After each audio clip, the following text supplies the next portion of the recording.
আমাদের অনেকেরই ধারণা যে বড় কোনো ধরনের অসুবিধা না হলে ডাক্তারের কাছে যাওয়ার দরকার নাই, কিন্তু আপনি কি জানেন যে কোনো জটিল অসুখই প্রাথমিক পর্যায়ে কোনো স্পষ্ট লক্ষণ দেখায় না।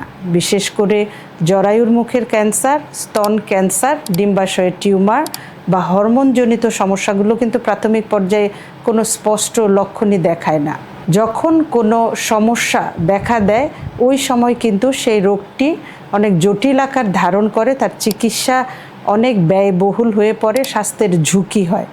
তাই আসুন আমরা নিয়মিত ডাক্তারের শরণাপন্ন হই এবং কিছু পরীক্ষা নিরীক্ষা করিয়ে নিই। তো আপনি নিয়মিত কোন পরীক্ষাগুলো করতে পারেন, যেমন রক্তে হিমোগ্লোবিনের মাত্রা, blood sugar, urine test, minimum ধরেন একটা আলট্রাসনোগ্রাম তলপেট বা আলট্রাসনোগ্রাম ব্রেস্ট বা ভিটামিন ডি লেভেলটা কিন্তু আমরা দেখিয়ে নিতে পারি। চলুন আমরা নিয়মিত ডাক্তারের কাছে যাই, মিনিমাম বছরে একবার হলেও কিছু টেস্ট করিয়ে রাখি এবং যে কোনো জটিল রোগ প্রাথমিক পর্যায়ে আমরা শনাক্ত করি এবং সুস্থ থাকি।